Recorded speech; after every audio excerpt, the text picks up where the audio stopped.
ओम नमो भगवते वासुदेवाय। ओम नमो भगवते वासुदेवाय. ओम नमो भगवते वासुदेवाय। ओम ओम नमो ओम नमो भगवते भगवते वासुदेवाय। वासुदेवाय. ओम नमो भगवते वासुदेवाय।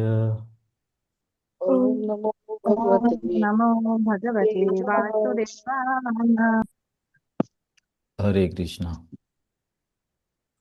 आज आपण 11व्या अध्यायाला सुरुवात करत आहोत.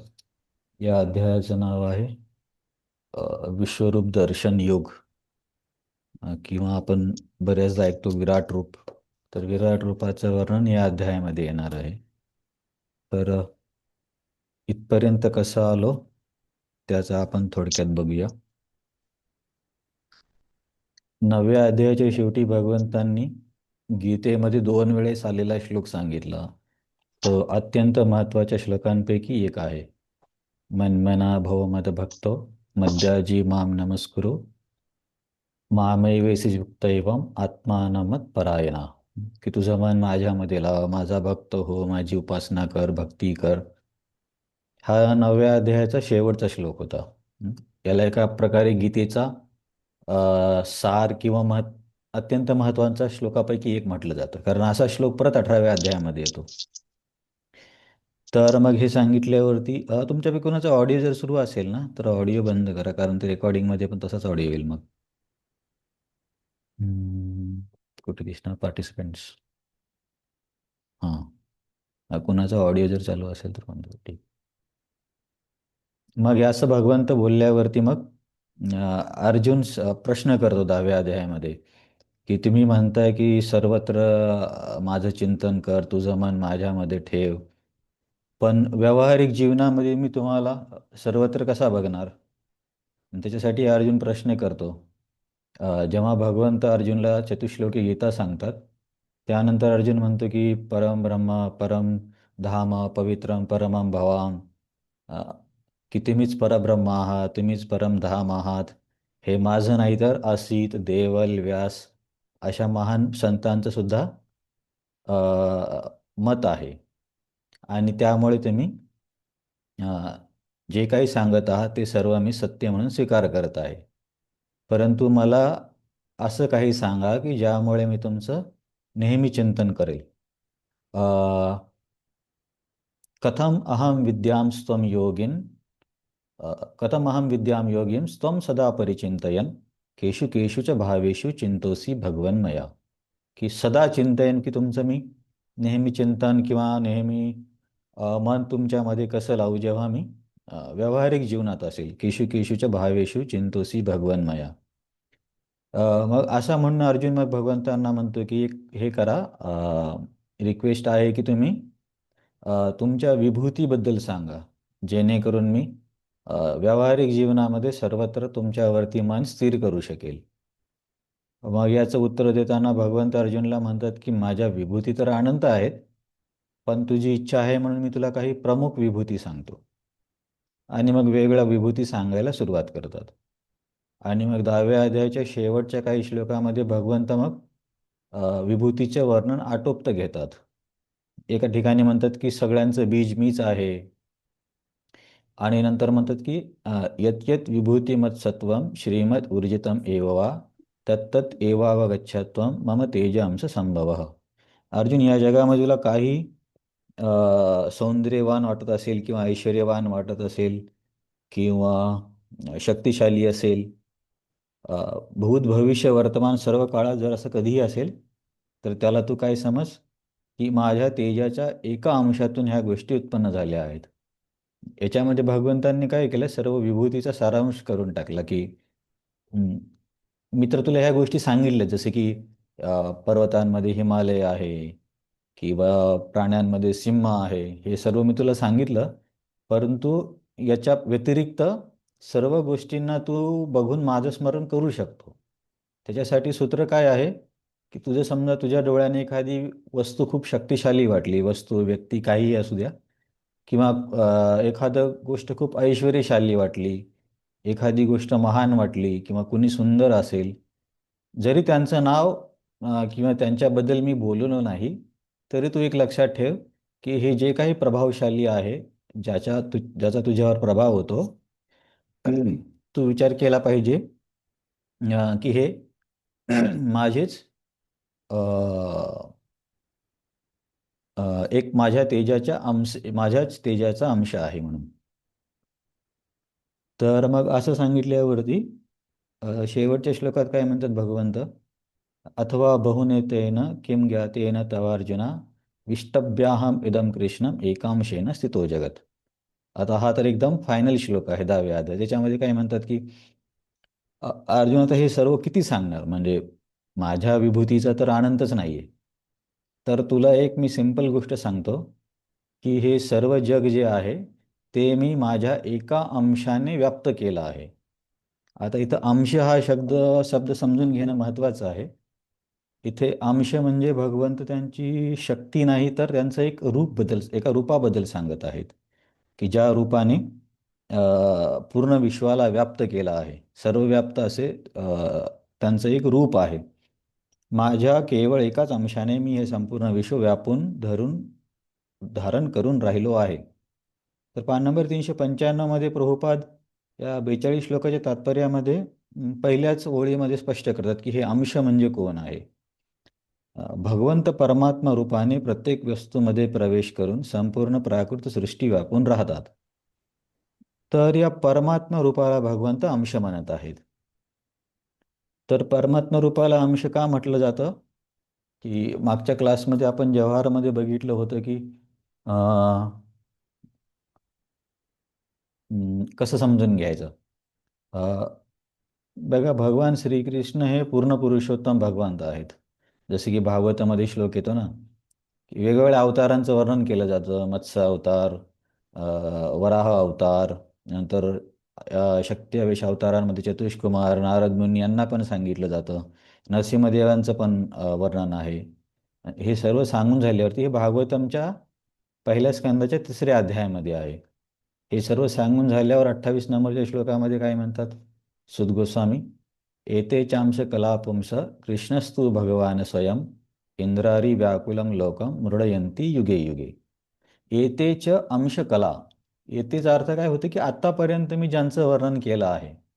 आता त्या वर्णनामध्ये आपण म्हटलं ना, कुर्मा अवतार, वराह अवतार, नरसिंह अवतार, बलराम सुद्धा, त्याच्यानंतर नारद मुनी, चतुष्कुमार, व्यासदेव, या सर्व अवतारांचे, किंवा इथे आपण असं समजू शकतो की येते म्हणजे बाकी इतर कुठलाही अवतार असू द्या. मग येतेच अंश कलहा पुंसाम, तर हे इतर अवतार काय असतील, एकतर माझे अंश असतील किंवा माझी कला असेल.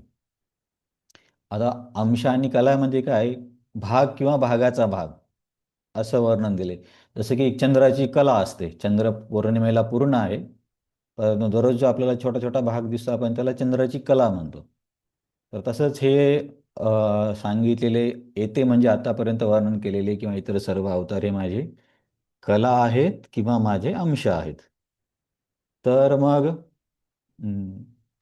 या श्लोकाला भागवतमचं परिभाषा सूत्र म्हटलं जातं. स्कंद 1 अध्याय 3 श्लोक क्रमांक 28. एतेच अंश कला पुंसा कृष्णस्तु भगवान स्वयं इंद्रारी व्याकुलम लोकम मृदयंती युगे युगे. की युगायुगामध्ये येऊन मी इंद्राचं आणि भक्तांचं रक्षण करतो. तर याला म्हणतात परिभाषा सूत्र. म्हणजे कृष्ण हे पूर्ण पुरुषोत्तम भगवान आहेत आणि सर्व अवतारांचे स्रोत आहेत. परंतु आपल्याकडे हिंदू समाजामध्ये खूप गैरसमज आहे की बरेचसे लोक म्हणतात की नारायण मूळ अवतार आहे आणि कृष्ण हे इतर अवतारापैकी एक अवतार आहेत. परंतु असं नाही आहे, भागवतमनुसार असं नाही आहे. भागवतम तर कृष्णाला परम अवतार सांगतो, पण भागवतम जरी नाही गृहीत धरलं तरी सुद्धा आपल्याकडे दशावतार स्तोत्रम आहे. जसे की आपण त्या दशावतार स्तोत्रापैकी नरसिंह आरतीमध्ये एक कडवं गातो, तव कर कमलवरे, तव कर कमलवरे नखाम अद्भुत शिंगाम. नंतर काय म्हणतो, केशवधृत नरहरी रूप जय जगदीश हरे. की असं प्रत्येक अवतारला केशव धृत नरहरी रूप, केशव धृत मत्स्य रूप, केशवधृत वराह रूप, केशवधृत कुर्म रूप, असे याच्यामध्ये या गीतामध्ये सांगितलेले. त्याच्यापैकी आपण नरसिंह आरतीमध्ये कडवं गातो. तर परंतु असं कुठेही सांगितलं नाही की नारायण धृत कृष्ण रूप, असं नाहीये. केशवधृत नरसिंह रूप, हा केशव कोणाला म्हटलं जातं? नारायणाला, विष्णूला, की कुणाला केशव म्हणतात? कृष्णाला. कृष्णाला. हा, केशव फक्त कृष्णाला म्हणतात. नारायणाला कधी आपण केशव म्हटलेलं ऐकलं नाहीये. अं, केशव या शब्दाचा अर्थ पण आपण बघितला होता दुसऱ्या अध्यायामध्ये. क म्हणजे ब्रह्मा आणि ईश म्हणजे महादेव, या दोघांना आनंद देणारा, असा एक अर्थ आहे केशवचा. तर या स्तोत्रामध्ये क्लिअर होतं की केशवधृत म्हणजे केशव या इतर अवतारांचा स्त्रोत आहे. हे एक वेगळं प्रमाण झालं त्या स्तोत्रामधून. आणि भागवतमचं परिभाषा सूत्र तेच आहे, कृष्णस्तु भगवान स्वयं. तू म्हणजे परंतु. आपण म्हटलं की जेव्हा विषय बदलायचा असतो तेव्हा तू हा शब्द येतो. तर विषय काय बदलत आहेत? एते चांश कला पुंसा, म्हणजे आत्तापर्यंत जे एते सर्व सांगितले ते सर्व तुझे अंश आणि कला आहेत. परंतु तू काय आहे? किंवा बदल काय आहे? कृष्णस्तु भगवान स्वयं. कृष्ण हे स्वयं भगवान आहेत. तर याला आता इतर संप्रदायामध्ये किंवा मायावादी लोक त्यांच्या त्यांच्या पद्धतीने अर्थ घेतात की कृष्णस्तूची कशी फोड करायची वगैरे. परंतु जीव गोस्वामी आणि इतर गौडी आचार्यांनी याला खूप चांगल्या पद्धतीने स्पष्ट करून सांगितले. आणि याच्यामध्ये असं काही वादाचा मुद्दा नाही. ठीक आहे, त्यांना जर इतर अवतारांमध्ये जास्त श्रद्धा असेल तर अ, आपण तर भगवंतांचेच भक्त आहोत, इतर अवतार सुद्धा भगवंतांचेच अवतार आहेत. त्याच्यामुळे तसं काही वाद करण्याची गरज नाही आहे. परंतु इथे आपण समजून घेतोय की अ, हे सर्व भगवंतांचे अवतार कसे आहेत. तर हे सर्व का म्हणतोय आपण? कारण 10व्या अध्यायाच्या शेवटच्या श्लोकात भगवंत काय बोलले? एकांशेन स्थितो जगत, माझ्या एका अंशाने मी हे सर्व जग व्याप्त केले. आणि प्रभुपाद म्हणतात तो अंश म्हणजे परमात्मा, आणि परमात्मा म्हणजे विष्णू हे आपल्याला माहिती आहे. तर आता आपण हे बघत आहोत की हे कसं एक अंश कृष्णाचा अंश आहे आपण बघतो परमात्मा. तर त्याच्यासाठी आपण आधी हे बघितलं भागवतामधून आणि त्या दशावतार स्तोत्रामधून की मूळ अवतारी कृष्ण आहे. मग समोरच्या गोष्टी समजायला सोप्या होतील. नाहीतर मग कन्फ्युजन राहील. आणि समजा इतर संप्रदायामध्ये कोणी जर असं मानत असतील की नारायणच सर्वश्रेष्ठ आहे, तर त्याच्यामध्ये असं हे करण्याची गरज नाही की वाद किंवा काय म्हणता येईल, विरुद्ध जाण्याची गरज नाही, काही हरकत नाही आहे त्यांनी तसं म्हटलं तरी. तर आपण आता विस्तार कसे होतात ते बघूया. अ, मूळ मूळ स्वयं भगवान आहे श्रीकृष्ण, श्यामसुंदर रूप. चैतन्य चरितामृतमध्ये पण चैतन्य महाप्रभू एका आचार्यांसोबत बोलताना हे सांगतात, वयम कैशोरकम ध्येयम आद्य एव परोरस, की पुरी मधुपुरी वरा, की सर्वश्रेष्ठ धाम कोणतं आहे? तर ते सांगतात मथुरा धाम. तर भगवंतांचं सर्वश्रेष्ठ रूप कोणतं आहे? तर श्यामसुंदर. आणि सर्वश्रेष्ठ रसा कुठला आहे? तर माधुर्य रसा, असं वर्णन होतं. तर हे जे श्यामसुंदर रूप आहे, श्यामसुंदर रूप म्हणजे सावळ्या रंगाचा 16 वर्षाच्या बालक म्हणण्यापेक्षा युवकासारखा दिसणारी कृष्ण, की ज्यांच्याकडे बासरी आहे, हे श्यामसुंदर स्वरूप. आता चतुर्भुज रूप आहे ज्याच्यामध्ये गदा चक्र पद्म आहे, त्याला आपण श्यामसुंदर म्हणत नाही. किंवा महाविष्णू आहेत किंवा नारायण आहेत, यांना श्यामसुंदर म्हणत नाहीत. श्यामसुंदर फक्त कृष्णाचं जे 16 वर्षाचं रूप आहे त्याला श्यामसुंदर रूप म्हणतात. आणि तिथे ते काय म्हणतात की वयम श्यामसुंदरम रूपम. काय तो श्लोक आहे? पुरी मधुपुरी वया, पुरी मधुपुरी वरा वयम कैशोरकम ध्येयम आद्य एव परोरस. की जे किशोर वय आहे, जे श्यामसुंदर रूप आहे ते ध्येय आहे किंवा सर्वोच्च आहे. तर या मूळ कृष्णांपासून या पूर्ण पुरुषोत्तम भगवंतांचा पहिला विस्तारित स्वरूप आहे बलरामजी. बलराम जे आहे ते कृष्णाचे पहिले विस्तारित स्वरूप आहेत. आता विस्तारित स्वरूप म्हणजे याचा अर्थ असा नाही की कृष्ण खूप शक्तिशाली आहे आणि बलरामजीकडे थोडा पॉवर कमी झाला, असं नसतं. तर सगळ्या अवतारांमध्ये नरसिंह, वामन, कुर्म, वराह एक समान शक्ती आहे. परंतु इतर अवतार सर्व शक्तींना प्रकट करत नाहीत. कारण त्यांचं काही एक स्पेसिफिक काम असतं.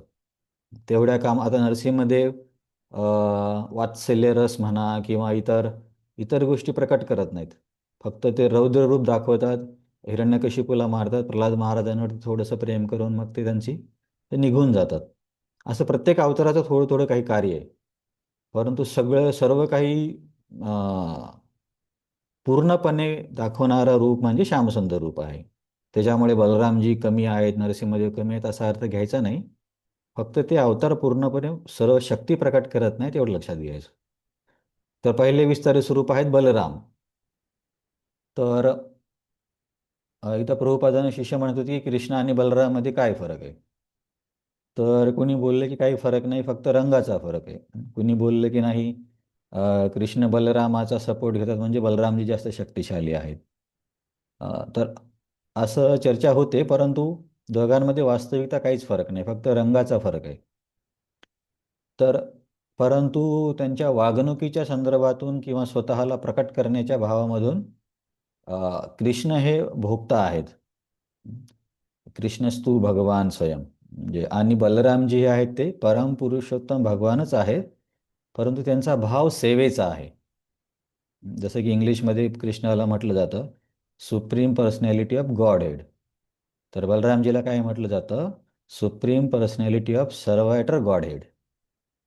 कृष्ण पूर्ण पुरुषोत्तम भगवान आहे, तर बलरामजी पूर्ण दास्य भगवान आहेत. दास्य म्हणण्यापेक्षा सेवक भगवान आहेत.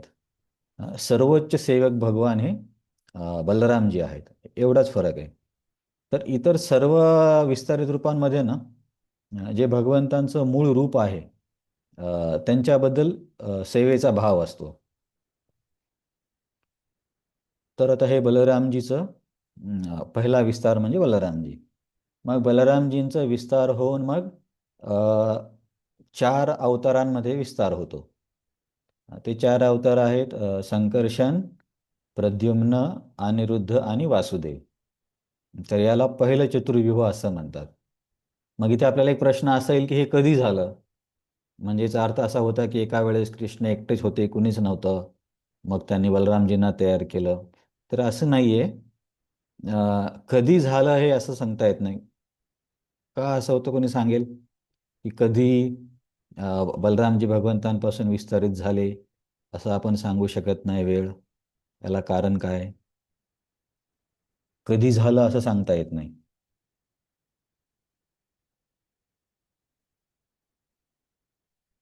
कारण काळ फक्त आपल्या भौतिक जगतात ना प्रभूजी. हां, करेक्ट. तर काळ जो आहे तो फक्त आपल्या जगामध्ये कार्य करतो.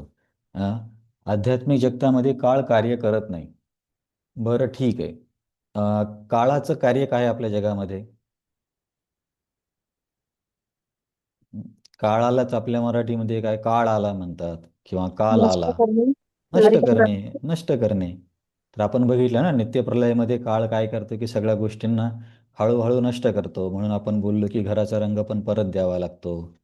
परत गाड्यांचं पण मेंटेनन्स करावं लागतं. तर काळ ही अशी भगवंतांची शक्ती आहे जे सर्व काही क्षणोक्षणी नष्ट करत आहे. परंतु आध्यात्मिक जगतामध्ये काहीही नष्ट होत नाही. म्हणून तिथे काळ कसा कार्य करेल? काळाने जर कार्य केलं असतं म्हणजे तिथले पण असं झालं असतं की तिथले पण झाडं आता खूप वयाचे झालेत किंवा आता ते तुटायला आले किंवा गायी वृद्ध झाल्या, असं नाही होत तिकडे. कारण तिथे ते दिव्य दिव्य धाम आहे. बेसिकली ते गुणाच्या परे आहेत. आणि त्यामुळे काळ तिथे कार्य करत नाही. म्हणून आपण असं म्हणू शकत नाही की हे कधी झालं. आता हे समजायला थोडंसं कठीण वाटेल. जसं की विज्ञानामध्ये पण काय म्हणतात की फोर्थ डायमेन्शन, काळाला चौथी डायमेन्शन म्हणतात. तर काही जणांचं म्हणणं आहे की याच्या व्यतिरिक्त आणखीन डायमेन्शन्स आहेत. तर ते आपल्या सध्याच्या विज्ञानाने समजणं थोडंसं कठीण आहे. तुम्ही जर इंटरस्टेलर पिक्चर बघितलं असेल मूवी, तर त्याच्यामध्ये हे थोडंसं सांगितलं आहे फोर्थ डायमेन्शन वगैरे. तर ठीक आहे, तो काही एवढा महत्त्वाचा भाग नाही. पण एवढं मला सांगायचं की कधी झालं हे सांगता येत नाही, कारण कधी हा फक्त आपल्यावर लागणारा नियम आहे, भगवंतांवरती नाही आहे. हां, आणि याच प्रकारे आपण पण भगवंतांपासून कधी भिन्न झालो हे पण सांगता येतं की नाही सांगता येतं? नाही सांगता येणार. नाही सांगता येणार. हे कुठल्या श्लोकात दिले?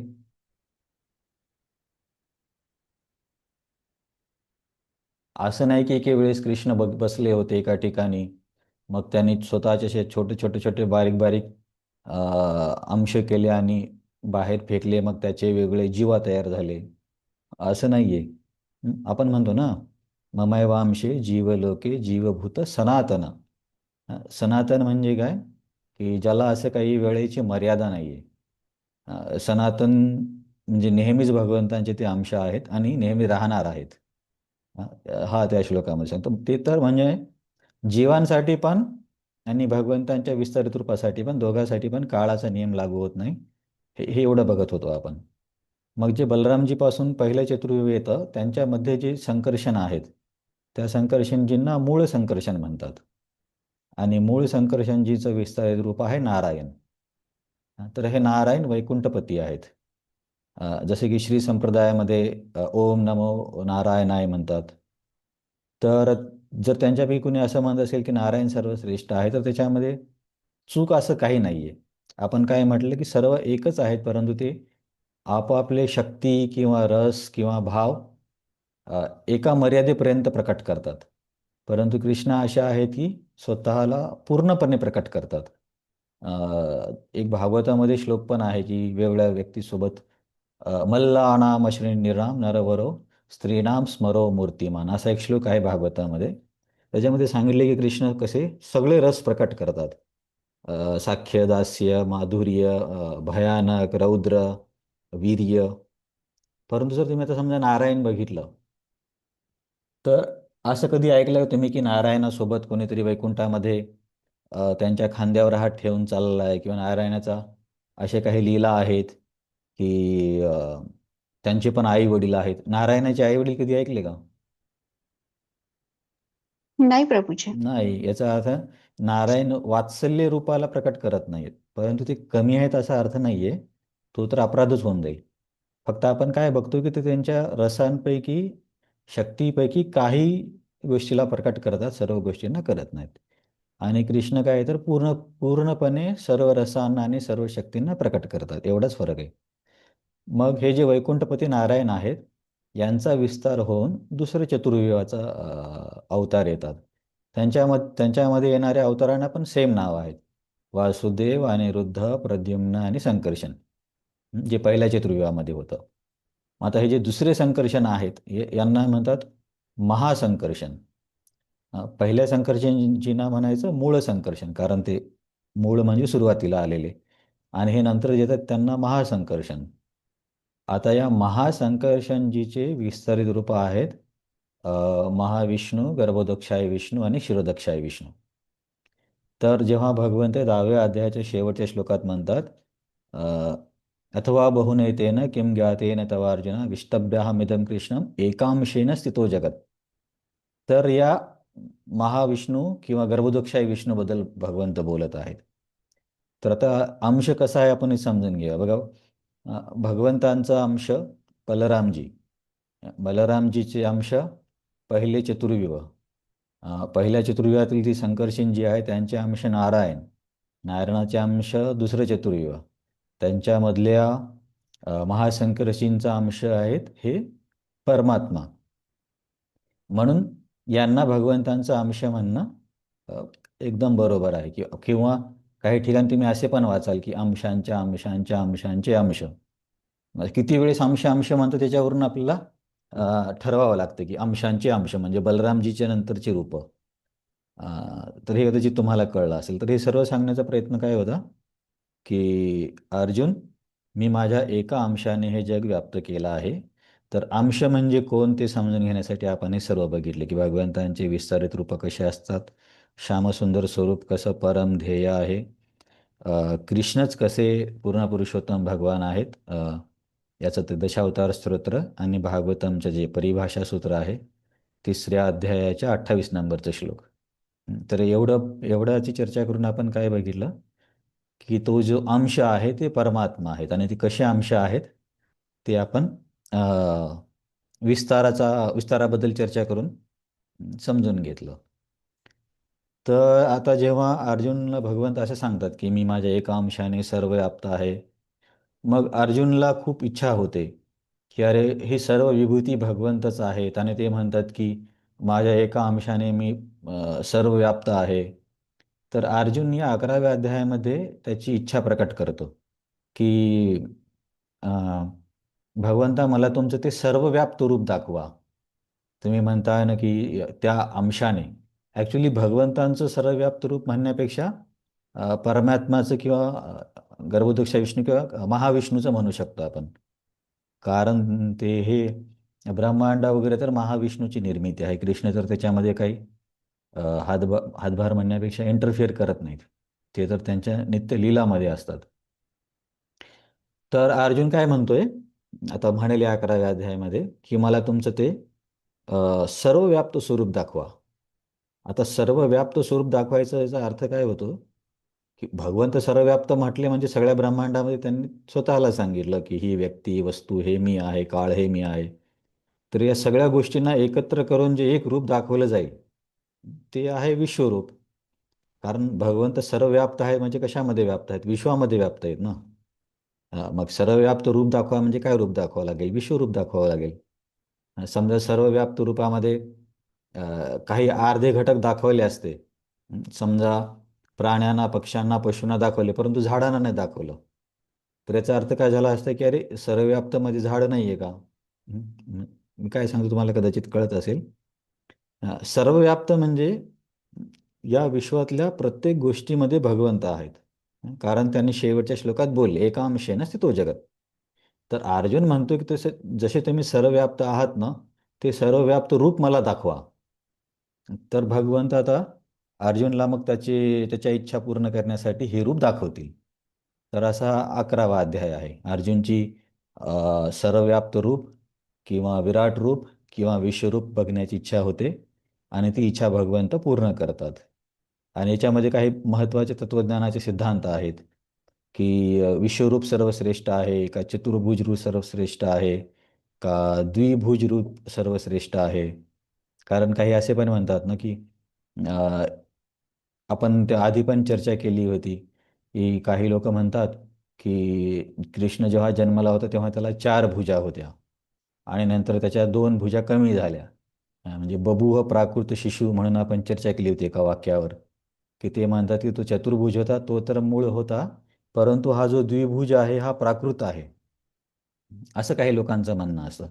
तर या सगळ्या गोष्टींबद्दल इथे चर्चा येणार आहे या अध्यायामध्ये की नेमकं कोण सर्वश्रेष्ठ आहे. तर आता आपण याचा पहिला श्लोक गाऊया आणि मग याच्यावरती चर्चा करूया. आता हे आपण काय बघितलं 9वा ते 10वा 10वा ते 11वा काय संबंध आहे. संबंध फक्त एवढाच आहे 9व्यात सर्वत्र मला माझ्यामध्ये सर्वत्र मन फिक्स कर. 10व्यात सर्वत्र फिक्स करण्यासाठी विभूती आणि सर्व व्याप्त मी आहे 10व्याच्या शेवटी बोलले. म्हणून 11व्यात अर्जुन म्हणतो सर्वव्याप्त आहात तर मला मग तुमचं ते सर्वव्यापी रूप दाखवा. अशी साखळी आहे. तर तिथे अर्जुन पहिल्या 4 श्लोकामध्ये विनंती करेल की मला दाखवा म्हणून. तर आपण हा श्लोक गाऊया पहिला. अर्जुन उवाच अर्जुन उवाच मत अनुग्रहाय परमं मत अनुग्रहाय परमं गुह्यम अध्यात्मसंज्ञितम् गुह्यम् अध्यात्मसंज्ञितम् यत्त्वया उक्तं वचस्तेन यत् त्वया उक्तं वचस्तेन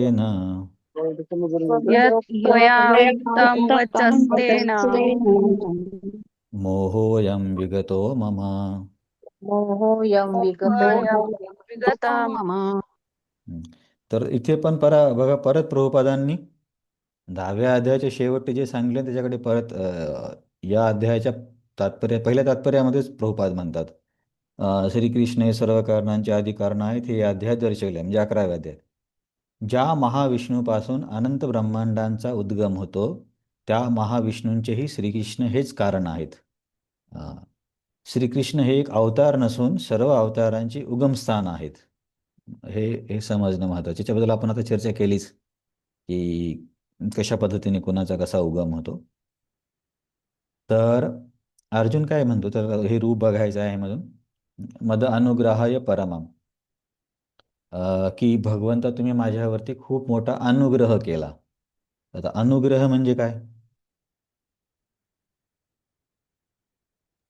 कृपा म्हणता येईल. हा, कृपा. की मद अनुग्रहाय परमम. तर अरे हा, काय अनुग्रह केला? तर इथे काय सांगतात, हा मद अनुग्रहाय परमम. तर अनुग्रह काय केलाय भगवंतांनी, की अर्जुनला जे आत्तापर्यंत सांगितले त्याला अर्जुन म्हणतो की तुमचा अनुग्रह होता. तर तुम्ही हे कधी ऐकलं असेल की ज्ञानप्राप्तीचे दोन पद्धती आहेत, आरोह आणि अवरोह. जसं आपण म्हणतो ना, गिर्यारोहण म्हणजे पर्वतावरती चढत जाणं, आणि अवरोहण म्हणजे खाली उतरणे. अवरोहण म्हणजे खाली येणं. तर हे ज्ञानप्राप्तीचे दोन मार्ग आहेत. हे म्हणजे सगळ्याच मार्गांमध्ये सगळीकडे हे मान्य आहेत की असे दोन मार्ग आहेत. तर म्हणजे आधुनिक भौतिक विज्ञान आहे किंवा आपली भौतिक जी ज्ञानप्राप्तीची पद्धती आहे ती आपली आरोह पद्धत आहे. आरोह पद्धत म्हणजे काय, की आपण चंद्रावरती एखादा उपग्रह पाठवणार, मग तिथे जाऊन तिथले काही मातीचे किंवा दगडाचे नमुने आणणार, मग त्याच्यावर अभ्यास करणार, मग त्याच्यावरून काहीतरी निष्कर्ष काढणार. तर या पद्धतीमध्ये काय आहे, की व्यक्ती स्वतःच्या प्रयत्नाने ज्ञान मिळवण्याचा प्रयत्न करतो. कदाचित लॅबमध्ये समजा पेशींवरती अभ्यास करणे. या आधुनिक आधुनिक विज्ञान पण किती प्रकट आहे. आता मेडिकलमध्ये तुम्ही बघा की एका पेशीवरती, त्या पेशी किती छोटी असते, तर इतका अभ्यास केलेला आहे की पेशीमध्ये पण सोडियम पोटॅशियम कसा आत बाहेर जातो, कोणते कोणते चॅनेल असतात. आता हे तर असं वाटतं की खूप काही मोठं फॅक्टरी आहे आणि त्याच्यामध्ये ह्या गोष्टी आहेत. म्हणजे तुम्ही हे ऐकलं असेल, mitochondria, Golgi body, nucleus, DNA, RNA, mRNA, tRNA, ह्या किती छोट्या गोष्टी आहेत.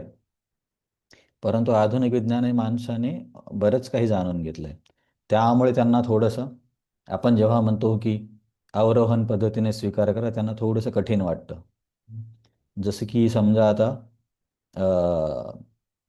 एखादा विषाणू आहे, तर त्या विषाणूच्या पेशीच्या भिंतीवरती कोणतं रेणू असतो किंवा कोणता प्रोटीन असतो, हे सायंटिस्ट लोक माहीत करतात.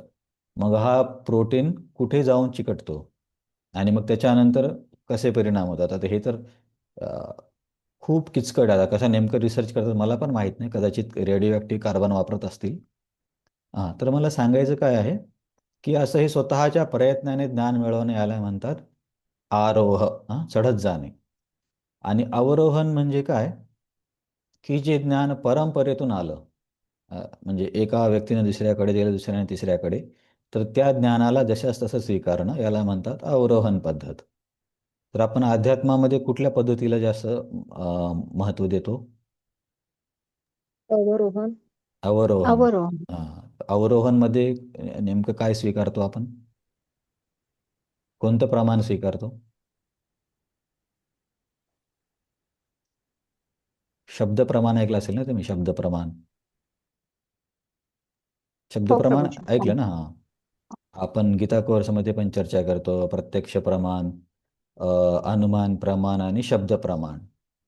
तर हे जे प्रत्यक्ष आणि अनुमान जे आहेत ते आरोह पद्धतीमध्ये आहेत, की डोळ्याने काय दिसतं.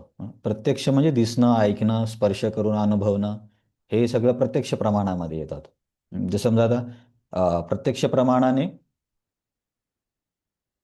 कशी या प्रमाणामध्ये जी गडबड होते हे बघूया. आता समजा प्रत्यक्ष प्रमाणाने काय होईल, की आपण समजा सूर्याकडे बघितलं, तर सूर्याकडे बघितलं तर आपल्याला जास्तीत जास्त सूर्य किती मोठा वाटेल, की असं वाटेल की 1-2 मीटरचं त्याचं त्रिज्या असेल, असं दुरून वाटतं.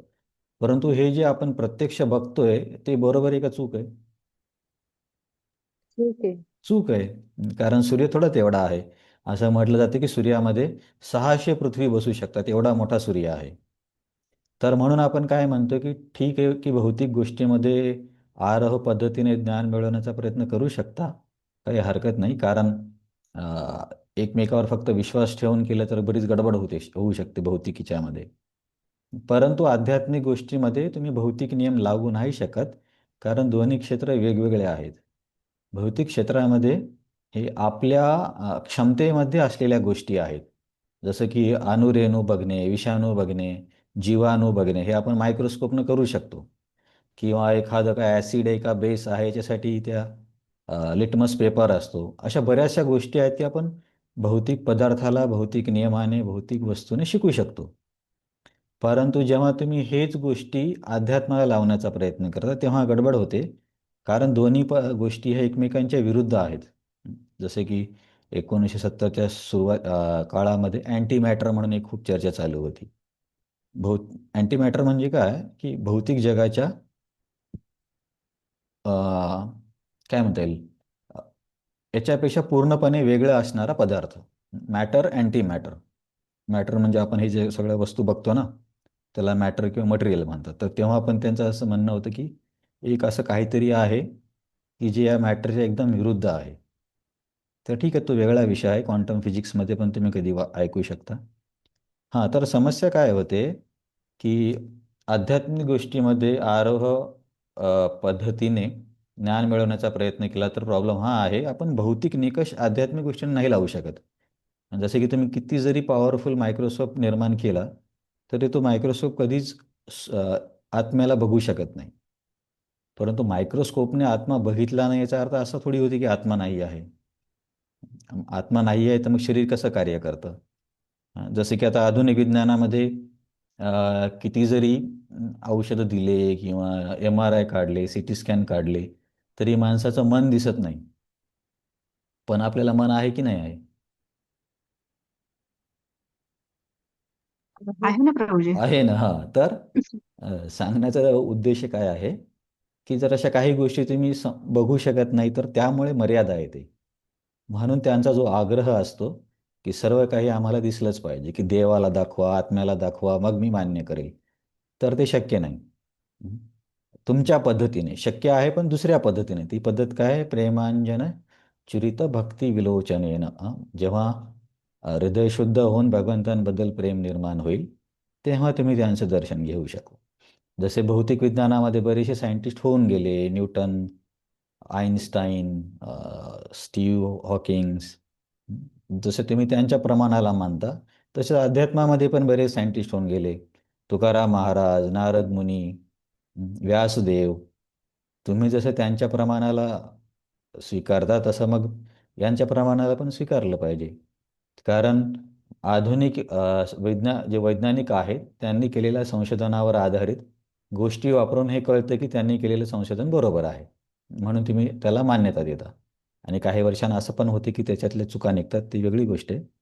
तसंच आपल्याला हे जे व्यासदेवांनी, संतांनी जे काही ज्ञान दिलं आहे त्याला जेव्हा आपण जीवनामध्ये वापरतो किंवा त्याच्यानुसार जीवन जगण्याचा प्रयत्न करतो तर त्यांनी जे सांगितले की याने तुमच्यामध्ये काय फरक पडेल तर ते अनुभवजन्य आहे. मग आपण कसं काय त्याला नकारू शकतो? आध्यात्मिक ज्ञान आपण जेव्हा जीवनामध्ये उतरवतो तर त्याचे काही परिणाम दिसतात की नाही दिसतात? दिसतात प्रभूजी. दिसतात. तर तसं दोन्ही साईडला तेच आहे.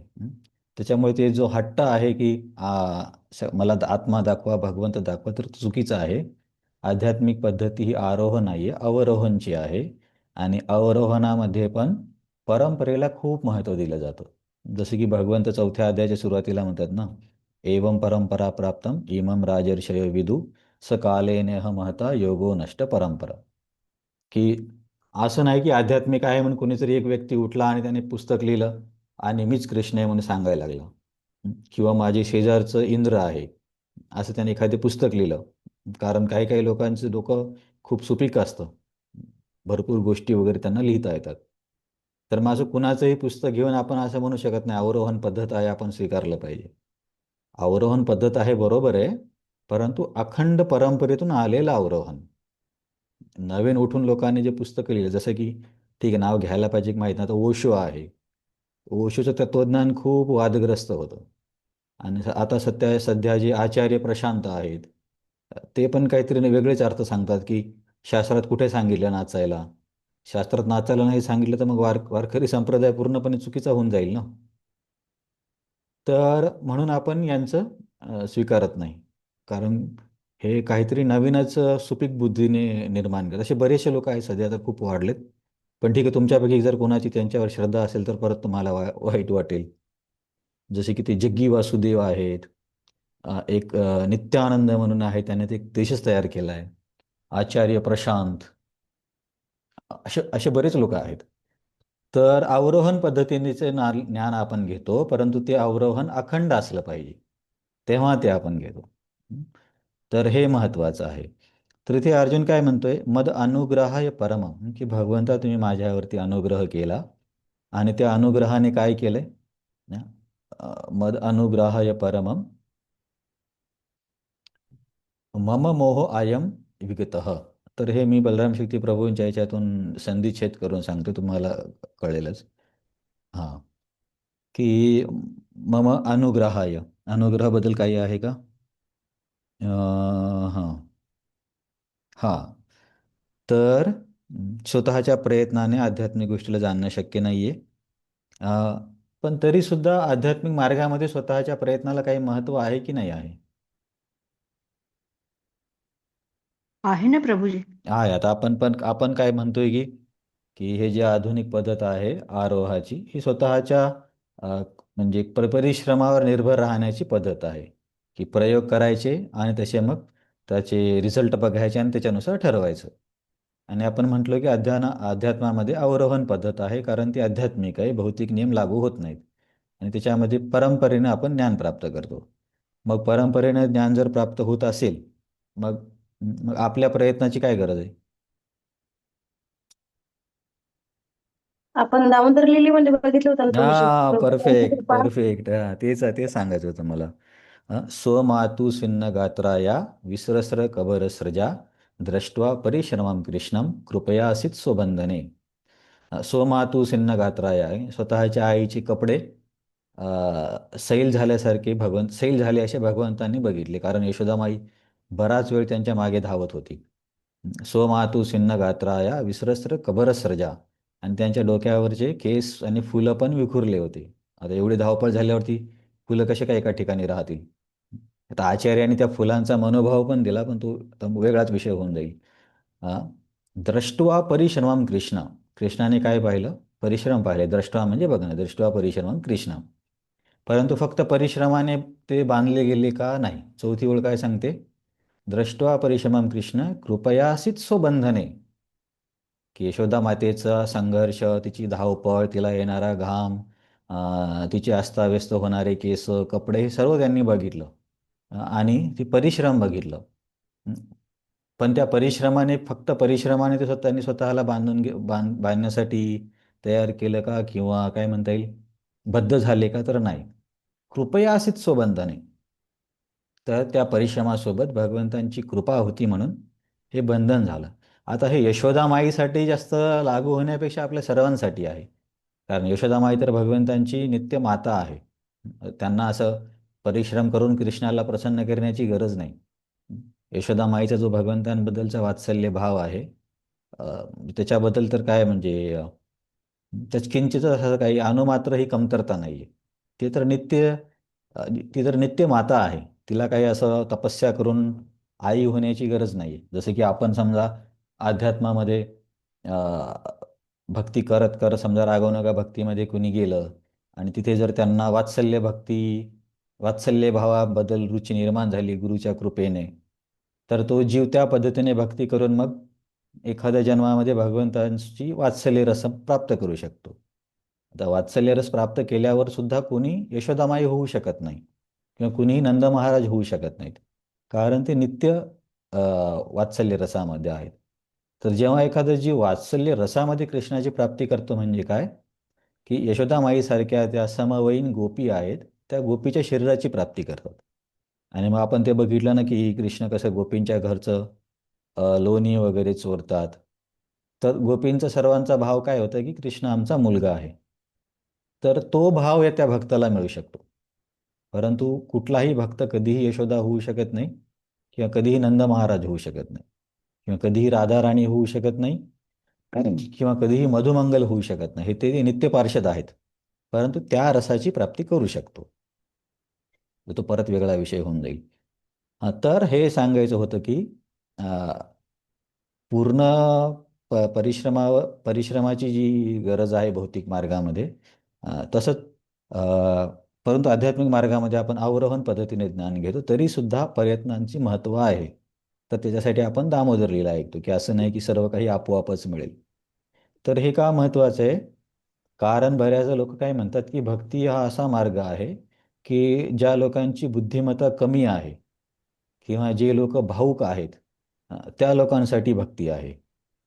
आणि आम्ही जो ज्ञानमार्ग वगैरे स्वीकारला तो कठीण मार्ग आहे, या साधारण लोकांना नाही जमणार. तर जेव्हा आपण ते वाचलं तेव्हा प्रभुपाद काय बोलले होते की तुम्हाला माहीत आहे की भक्ती हा सोपा मार्ग आहे, मग तुम्ही का बरं कठीण मार्गाकडे जाताय? तुम्ही पण सोपा मार्गच घ्या ना. हां, तर हे बोलण्यासाठी आहे की भक्ती भावुक लोकांची आहे, सोपी आहे, परंतु असं नाही आहे. भक्तीमध्ये पण खूप शास्त्र आहेत, खूप तत्व आहेत. आपण गीतेचा अभ्यास करतोय, किती तत्वज्ञान आहे, प्रत्येक श्लोकामध्ये तत्वज्ञान आहे. आणखीन गोष्ट एक पण नाही आली, गीतेमध्ये गोष्ट नाहीच आहे. तर आता सर्व तत्वज्ञानाचा सार गीता आहे, आणि त्याला वापरूनच तर आपण भक्ती भगवंतांबद्दल निर्माण करण्याचा प्रयत्न करतोय. समजा एखादा व्यक्ती बोलला की मी काही गीता वाचणार नाही, किंवा कृष्णाचे ऐश्वर कसं काय आहे मी समजून घेणार नाही, आणि मी डायरेक्ट स्वीकारतो की कृष्ण कृष्ण आहे म्हणून. तर ते ठीक आहे, पण त्याच्यामध्ये काय होऊ शकते की भावनिकता होऊ शकते, सेंटिमेंटल म्हणतात ना. आणि मग नंतर येऊन कोणीतरी काही जास्त प्रभावशाली सांगितलं, किंवा त्यांच्या घरी कोणी आजारी पडलं आणि एखाद्या अशा तथाकथित अवताराने त्यांना ठीक केलं, तर मग त्यांची श्रद्धा ढळून जाते. कारण ती वास्तविक ज्ञानावर किंवा तत्त्वज्ञानावर आधारित नव्हती. म्हणून हे जाणून घेणं फार महत्त्वाचं आहे.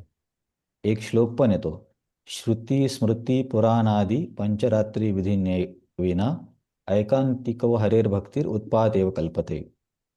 की श्रुती आणि पुराणांचा आधार न घेता जर भक्ती केली तर ती भक्ती समाजामध्ये उत्पात निर्माण करू शकते. विचार करता, भक्तीचे उत्पात तयार करणं म्हणजे किती वाईट गोष्ट आहे. आता कसा उत्पातचं समजा एक उदाहरण घेऊ. समजा कोणी समजून नाही घेतलं कृष्ण कोण आहे, आपण कोण आहे, राधाराणी कोण आहे, गोपी कोण आहेत, माधुरी रस काय आहे, आणि तो बोलला की हे न समजून घेतलं डायरेक्टली, समजा त्यांनी ते बोलले की आता आम्ही रासलीला करतो, आणि त्याच्यामध्ये मग कोणी म्हणेल मीच कृष्ण आहे, आणि कोणी म्हणेल मीच गोपी आहे. तर आता हा किती मोठा उत्पात होईल समाजामध्ये. तर असं असं झालेलं पण आहे, आणि आता होतं पण. म्हणून भक्तिसिद्धांत सरस्वती ठाकूर वगैरे या गोष्टीवरती खूप टीका केली आहे की ह्या गोष्टी समाजामध्ये उत्पात निर्माण करतात, आणि याच्यामुळे भक्तीचा काय म्हणतात बदनामी होते या अशा लोकांमुळे. तर यांना सहजिया म्हणतात. म्हणून भक्ती पण समजून करावी लागते. तर हे जरी अवरोहण पद्धत असली तरी आपल्या परिश्रमाला महत्त्व आहे. जेव्हा आपण जाणून घेण्याचा प्रयत्न करू तेव्हा भगवंत पण कृपा देतील. त्याच्यामध्ये दोन्ही दोन्ही बाजू आहेत, की सगळं काही प्रयत्नाने मी सगळे शास्त्र पाठ करेल आणि समजून घेईल असं पण नाही आहे. तर असे असे उदाहरणं पण आहेत. कदाचित तुम्हाला रोमहर्षण सूचं उदाहरण माहिती आहे का? हो प्रभूजी. हां, तर आपले जे सूत गोस्वामी आहेत ना, भागवतम सांगतात, त्यांचे वडील होते. हे जे सूत गोस्वामी भागवतम बोलतात त्यांचं नाव उग्रश्रवस आहे, उग्रश्रवस सूत. आणि त्यांचे वडील होते रोमहर्षण सूत. तर रोमहर्षण सूत व्यासदेवांचे शिष्य होते, आणि त्यांनी बऱ्याच शास्त्रांचा अभ्यास केला होता. आणि मग ते एका ठिकाणी कथा करत होते, कारण ती खूप ज्ञानी व्यक्ती होती. आणि बलरामजींना जेव्हा कळते की आता युद्ध होणार आहे, तर बलरामजी भगवंतांना सांगतात की मला काही दोन्ही बाजूने लढण्याची इच्छा नाही आहे, तर मी जातो आता तीर्थाटन करायला. तर बलरामजी भ्रमण करत असताना या ठिकाणी येतात. आता हे कोणतं ठिकाण होतं, नैमिषारण्य आहे की ते मला माहिती नाही, पण यांची कथा चालू होती रोमहर्षण सूतची. तर बलरामजी तिथे आले, आणि बलरामजी आल्यावरती रोमहर्षण सूतने काय करायला पाहिजे होतं? आसनावर उठून उभं राहायला पाहिजे होतं की नाही पाहिजे होतं? राहायला पाहिजे होतं. का बरं? कथेमध्ये डिस्टर्ब झालं असतं ना. नाही पण गुरु आलेत ना, मग गुरूंना नमस्कार हा करणं. हे महत्वाचे. बलरामजी गुरुतत्व आहेत. हे हे मेन आहे. तर मागच्या वेळेस पण आपण जी चर्चा केली गुरुतत्वाची, बलरामजी, लक्ष्मण, नित्यानंद प्रभू, तर हे गुरुतत्व आहेत. आपण किती जरी ज्ञान मिळवलं तरी गुरुपेक्षा श्रेष्ठ आहो असा भाव येणं हे म्हणजे काय म्हणता येईल, हे अज्ञानाचं लक्षण आहे. तर हे रोमहर्षण सूत काय करतात, बोलत तर भरपूर होते, खूप काही शास्त्र सांगत होते, परंतु जेव्हा बलरामजी आले तेव्हा त्यांनी त्यांना नमस्कार सुद्धा केला नाही, उठून उभे पण राहिले नाही. आता ठीक आहे, विषयांतर होतं तरी तुम्हाला मी सांगतो. तर याच्या विरुद्ध बघा भीष्मदेव आहेत. जेव्हा भीष्मदेवांचा ते बाणाच्या काय म्हणतात शय्येवरती होते, तर अशा शय्येवरती व्यक्ती दुसऱ्याचं काय स्वागत करेल? त्यांना स्वतःलाच हातपाय हलवता येत नाहीत. म्हणजे बोटांची पण हालचाल करता येत नाही. तुम्ही ऐकलं असेल की पाणी पिण्यासाठी पण ते अर्जुनला म्हणतात की पाणी दे. पाणी द्या म्हणून तर दुर्योधन जातो. दुर्योधन नाही, तेव्हा तर त्याच्या आधीची गोष्ट आहे वाटतं, की कोणीतरी जाऊन भांड्यामध्ये पाणी आणायला लागतं. तेव्हा ते म्हणतात नाही, असं नाही, क्षत्रिय असं पाणी नाही घेत. तर मग अर्जुन काय करतो की बाण पृथ्वीमध्ये मारून तिथून पाण्याला प्रकट करतो. तर एवढी त्यांची अशी परिस्थिती होती भीष्मदेवांची की त्यांना पाणी पण स्वतः पिता येत नव्हतं. मग अशा परिस्थितीमध्ये व्यक्ती दुसऱ्यांचं काय स्वागत करेल? तरी सुद्धा तुम्ही ते भागवतांचं जर वाचन कराल, 8व्या अध्यायामध्ये का 9व्या अध्यायामध्ये भीष्मदेवाबद्दलचे एक एक पूर्ण अध्याय आहे. तर तिथं आचार्य पण सांगतात आणि प्रभुपाद पण सांगतात की भीष्मांनी यथोचित सर्वांचं स्वागत केलं. आता यावेळेस कसे स्वागत करणार? तर केवळ चांगल्या शब्दांनी भीष्मदेवाने सर्वांचं स्वागत केलं. तर माझा सांगण्याचा मुद्दा काय आहे, असं नाही की व्यक्ती प्रत्येक वेळेस समोरच्या व्यक्तीला खूप काही मोठा सत्कार करू शकेल किंवा मोठं दान देऊ शकेल, असं नाही आहे. परंतु आदर असणे किंवा गुरुबद्दल काय म्हणता येईल, भक्ती असणे, हे जर हृदयामध्ये असेल, तर जसं भीष्मदेवांनी केवळ शब्दांनी सगळ्यांचा सत्कार केला तेवढंही पुरेसं आहे. अशी गुरुंना पण अपेक्षा नसते की प्रत्येक वेळेस खूप धूमधडाक्यात त्यांचं स्वागत केलं पाहिजे, असं नाही. तर मुख्य भाव काय आहे? आदराचा आणि ज्ञानाचा. तर भीष्म पितामहा इतक्या कठीण परिस्थितीमध्ये असून सुद्धा त्यांनी ते एटिकेट किंवा तो नियम फॉलो केला की आपल्यापेक्षा वरिष्ठ व्यक्ती आल्यावरती त्यांचं स्वागत केलं पाहिजे.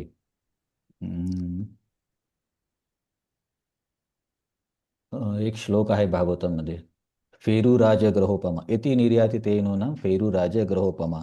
जर समजा एखाद्या व्यक्तीच्या घरी कोणी आलं आणि त्याला पाणीसुद्धा जर प्यायला नाही दिलं, तर अशा घराला फेरूराज म्हणजे कोल्ह्याचं घर म्हणा. ते कोल्हे काहीतरी बीळ बनवतात ना, फेरू राजग्रहोपमा.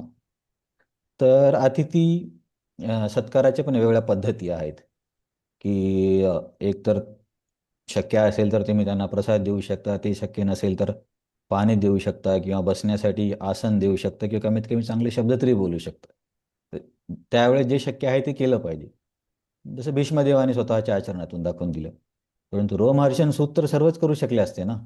बरं ठीक आहे की समजा असं वाटेल की उठून उभे राहिले तर डिस्टर्ब झाला असता, पण 2 हात जरी जोडले असते तरी पुरेसं होतं. किंवा बलरामजी की जय असं जरी म्हटले असते तरी खूप होतं. परंतु ते याच्यापैकी काहीच करत नाहीत. आणि मी एकदा व्हिडिओ पाठवला होता आपल्या ग्रुपवरती, तुम्ही बघितला असेल, की राधेश्याम प्रभू इथे क्लास देत होतो GEV मध्ये, आणि महाराज येऊन सर्वांमध्ये येऊन बसतात. आता महाराज पण असे आहेत की एकदम नवीन शिष्यांचे पण क्लासेस ऐकतात, दररोज इथले क्लास ऐकतात महाराज त्यांच्या रूममध्ये.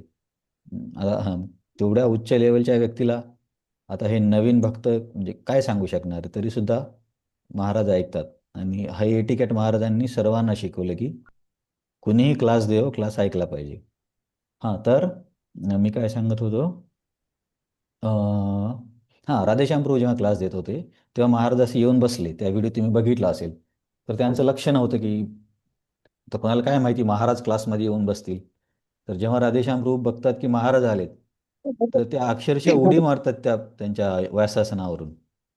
उडी मारतात आणि महाराजांना दंडवत प्रणाम करतात आणि म्हणतात की महाराज तुम्ही क्लास द्या. आता इथे काय बघायला मिळतं, ठीक आहे, राधेश्याम प्रभूबद्दल बोलण्याचा आपला अधिकार नाही आहे, परंतु तरीसुद्धा हे समजतं की राधेश्याम प्रभू खरंच किती आध्यात्मिकदृष्ट्या प्रगत आहेत. कारण इथे काही नोटीस दिली नव्हती महाराजांनी की मी येणार आहे म्हणून. परंतु माहिती नसताना त्या क्षणामध्येच ते असं करू शकले की डायरेक्ट महाराजांना त्यांनी दंडवत केला. याचा अर्थ ते जे बोलतात किंवा शिकवतात त्याचं त्यांनी पूर्णपणे स्वतःच्या अंतःकरणामध्ये उतरवलं आहे. तर ही एक लक्षण असतं. बऱ्याचदा मोठे मोठे क्लास देणं हे सोपं आहे, परंतु अशा क्षणी माणसाचं खरं स्वरूप कळून येतं. पटकन अशा वेळी काय करतो किंवा काही रागवण्यासारखी स्थिती झाली तर काय करतो. प्रभुपाद म्हणतात ना, की माणूस किती महान आहे त्याच्या कठीण प्रसंगी कळतं. हां, तर मी काय म्हणत होतो, अनुग्रहावरून आपलं सर्व चालू आहे. तर हे जे रोमहर्षण सूत आहेत, बलरामजी त्यांनी तर उठून दंडवत प्रणाम करायला पाहिजे होते. सगळ्यांनीच केला, सगळ्यांनीच त्यांचं स्वागत केलं असतं, कारण आदी गुरु बलरामजी आहेत. पण हा व्यक्ती उठून दंडवत पण करत नाही, त्यांचं नाव पण घेत नाही आणि बोलणं चालू ठेवतो. आता तुम्ही जे सर्व काही बोलत आहात, बलरामजीच आदिगुरु आहेत. ते सर्व ज्ञानाचे मूळ आहेत. आणि हे असं झालं की तुम्ही एक स्टोरी ऐकली असेल. ठीक आहे, आज मी खूप जास्तच विषयांतर होतो तरी तुम्हाला सांगतो. एकदा काय असतं की एक कपल असतं आणि त्या हजबंडला बाहेर जायचं असतं. मग ती माताजी म्हणते की अरे तुम्ही गेल्यावरती मग मी एकटी कशी काय प्रसाद घेणार, मला किती आठवण येईल किंवा किती बोर होईल. तर ते काय म्हणतात की ठीक आहे, तू काय कर, हा माझा फोटो घे आणि दररोज प्रसादाच्या वेळेस माझ्यासमोर एक प्लेट ठेवत जा आणि मग तू पण जेवत जा. म्हणजे तुला मग काय म्हणतील हे वाटणार नाही, दुरावा वाटणार नाही. तर ती तसंच करते खरंच. आणि मग तिचं ते थोडंसं दुःख कमी होतं. परंतु ज्या दिवशी पती घरी येतात, त्या दिवशी ते म्हणतात की मला जेवण दे. तर ती काय करते, त्या दिवशी पण फोटो समोर प्लेट ठेवते. तर आता याला काय म्हणणार, तर हे रोमहर्षण सुद्धा असे करतायत. आता बलरामजी स्वतः सर्व ज्ञानाचे स्रोत आहेत. त्यांच्यासमोर बोलायची काय गरज आहे? आता ते पती आहेत ना, आता पती आल्यावरती त्यांना आदर द्या. हे जे सर्व ज्ञान आहे, कशासाठी ज्ञान आहे सगळं? त्यांच्याकडे घेऊन जाण्यासाठी आहे. तर रोमहर्षण सूतजींनी अशी चूक केली होती. म्हणून बलरामजीने केवळ एका गवताच्या पात्याने त्यांना मारून टाकले. विचार करा, बलरामजी किती शक्तिशाली आहेत. हं? गवताचं पातं फेकलं तर ते मिसाईलसारखं काम करतं. तर हे आहे की ज्ञान म्हणजे केवळ माहिती जमा करणे नाही आहे. हं? तर नुसतं माहिती जमा केलं तर मग रोमहर्षण सूतसारखं होतं. म्हणून परिश्रमाला पण महत्त्व आहे, परंतु फक्त परिश्रमाने नाही होणार, कृपा पण पाहिजे. फक्त परिश्रमाने किती जरी ज्ञान मिळवलं आणि स्वभाव जर रोमहर्षण सूतसारखा केला, तर कृपा कधीच मिळणार नाही. तुम्हाला सगळे वेदशास्त्र पाठ होऊन जातील. काही काही लोकांना असंच पाठ, गीता 1 ते 700, 700 ते 1, विषम क्रमांक, समक्रमांक सगळं पाठ असतं. परंतु भक्ती करत नाहीत. मग तसं होऊ शकतं. तर हे अनुग्रह आहे या शब्दावरून बोलले आपण सर्व, की अनुग्रह म्हणजे अर्जुन इथे भगवंतांना म्हणतोय की तुम्ही अनुग्रह करून मला हे ज्ञान दिलं. मग आपण म्हटलं की अनुग्रह म्हणजे कृपा करून ज्ञान दिलं. मग ज्ञान मिळवण्याच्या दोन पद्धती, आरोह आणि अवरोहन. आधुनिक आरोह आहे आणि अध्यात्मामध्ये अवरोहन आहे. अवरोहनमध्ये पण अखंडित गुरुशिष्य परंपराच असली पाहिजे आणि त्याच्यामध्ये पण आपल्या परिश्रमाला पण महत्त्व आहे. आपल्याकडे म्हणतात ना, दे रे हरी पलंगावरी किंवा इकडच्या भागात दे रे हरी खाटल्यावरी, असं नाही होत. आपल्याला पण प्रयत्न टाकावे लागतील. तर हे गीता आपण समजून घेण्यासाठी प्रयत्न करतोय. परंतु हे प्रयत्न करून नम्र भावामध्ये जर असतील, तर मग यशोदामाईचे परेशान बघून जसे भगवंतांनी स्वतःला बांधून घेतलं, तसं आपल्याला हे ज्ञान समजायला लागेल. तर परिश्रमाला महत्त्व आहे. बिना परिश्रम नाही मिळणार. परंतु फक्त परिश्रमालाच महत्त्व आहे हे पण चुकीचं आहे. तर ह्या खूप छोट्या छोट्या गोष्टी आहेत, परंतु ह्या सगळ्या लक्षात ठेवण्यासारख्या आहेत की काय चूक होते. अं, तुम्हाला आता असं आश्चर्य वाटेल की असं कोणी करतं का? पण खूप लोकांनी आत्ता सध्या पण पूर्वी पण केलेलं आहे की गुरु आले तरी सुद्धा त्यांना सन्मान दिला नाही. इंद्राने पण एकदा तसंच केलं होतं बृहस्पतीला, म्हणून इंद्रांचे सर्व वैभव गेलं होतं. तर ठीक आहे. तर सर्व काही स्वतःच्या परिश्रमाने होत नाही. अ, तर इथे अर्जुन काय म्हणतोय कृष्णाला की मद अनुग्रहाय परम, की तुम्ही माझ्यावरती अनुग्रह करून काय केलं, मम मोह आयम विगतः. आता मी याच्यातून सांगते संधिच्छेद करून. मम मोह अयम विगतः. मम म्हणजे माझं, हे तर आपल्याला माहित आहे. मम मोह म्हणजे भ्रम. आपण म्हणतो ना, मोह झाला, मोहग्रस्त. आणि कशाबद्दलचा भ्रम? अयम. अयम म्हणजे भगवंतांनी जे स्वतःच्या शक्तीबद्दल मागच्या अध्यायात सांगितलं की माझ्या या या विभूती आहेत. तर या विभूतीबद्दलचा जो माझा भ्रम आहे तो दूर झाला आहे. विगतः म्हणजे दूर होणे. गतः म्हणतो ना आपण. गतः आपल्याला जाण्याला शब्द आहे असं माहिती आहे, गतः. तर विगतः म्हणजे पूर्णपणे जाणे. पूर्णपणे माझा मोह निघून गेलाय. तर पूर्णपणे माझा मोह निघून गेल्याचा अर्थ असा होतो की तुम्ही मला जे तुमच्या विभूती संदर्भात, तुमच्या शक्ती संदर्भात सांगितलं, आता मला त्याच्यामध्ये तीळमात्रही शंका नाही. आता ते सर्व मला समजलं आहे. हं. परंतु आणखीन एक असा श्लोक येतो की माझा मोह दूर झाला. तो कुठे येतो? स्मृतिलब्ध. हा? कसं करायचं? गीतेच्या शेवटी हा. भगवद्गीता. नष्टो मोह. नष्टो मग मोह प्रायश. स्मृतिर्लब्ध. हा, तर तो ते शेवटचा आहे. इथे मोह भगवंतांच्या शक्ती संदर्भातचा मोह दूर झाला असं अर्जुन म्हणतो. आणि तिथे म्हणतो की सर्व मोह म्हणजे तो जो नातेवाईकांना काय म्हणतात, जवळचे समजून तो त्याचं युद्ध टाळत होता, कर्तव्य टाळत होता. तर कर्तव्याबद्दलचा जो मोह आहे तो दूर झाला. तिथे तो अर्थ आहे. तर इथे काय अर्जुन म्हणतोय की मद अनुग्रहात, मद अनुग्रहाने माझ्यावरती तुम्ही कृपा केली आणि माझा मोह दूर केला. कोणता मोह होता? की तुमच्या शक्ती संदर्भातला मोह. इथं मोह म्हणजे भ्रम, की पूर्णपणे माहीत नसणे. तर विगत म्हणजे आता तो भ्रम माझा निघून गेलाय. तर बघा प्रभुपाद काय म्हणतात, आता अर्जुनाविषयी सांगावयाचे तर तो म्हणतो की माझा मोह नष्ट झाला आहे. याचा अर्थ असा आहे की अर्जुन हा श्रीकृष्णांना एक साधारण मनुष्य किंवा आपले मित्र असे समजत नाही, तर तो श्रीकृष्णांना सर्व कारणांचे आदिकारण समजतो. की आतापर्यंत प्रभुपादांनी हे अर्थ घेतलाय, परंतु आचार्यांनी अर्थ असा दिलाय की की कृष्णाच्या शक्तीबद्दलचा जो भ्रम होता, भ्रम म्हणजे आता मला पूर्णपणे पक्क माहिती आहे की तुम्ही हे सर्व शक्तिमान आहात. किंवा जे प्रभुपाद म्हणतात की मी तर तुम्हाला एक साधारण माझा मित्र समजायचो, परंतु तुम्ही तसे नाही आहात. कसा तुम्ही माझा मोह दूर केला? कसा मोह दूर केला? यत् त्वयक्तं वचस्तेन. आता वचस म्हणजे वचन, वचन म्हणजे शब्द किंवा वाक्य किंवा बोलणे. यत त्वय, त्वय म्हणजे तुम्ही. तुम्ही उक्त म्हणजे शब्द बोलून काय माझा मोह दूर केलाय. आणि तुम्ही कसे बोलले? माझ्यावरती अनुग्रह करून बोलले. आणि अनुग्रह करून मला जे तुम्ही सांगितलं आहे त्याने काय झालं? तुमच्या संदर्भातला जो माझा भ्रम होता की तुमच्या शक्ती संदर्भात किंवा तुमच्या स्वरूपासंदर्भात, तो मोह आता दूर झालाय. तर इथे हे महत्त्वाचं येतं की यत् त्वया उक्त स्वचस्तेन, की अर्जुन म्हणतो की मी तुमच्याबद्दल श्रवण करून माझा मोह दूर झाला. तर इथे परत मग आचार्य आणि सगळेजण परत श्रवणाचं महत्त्व सांगतात. कधी कधी काय होतं की भक्तीमध्ये आपण श्रवण श्रवण हा शब्द एवढा ऐकतो की नंतर म्हणजे नंतर असं काय म्हणतात, अतिपरिचयात अवज्ञा असं होऊन जातं. परंतु सगळ्या गोष्टींचा मूलभूत पाया श्रवणच आहे.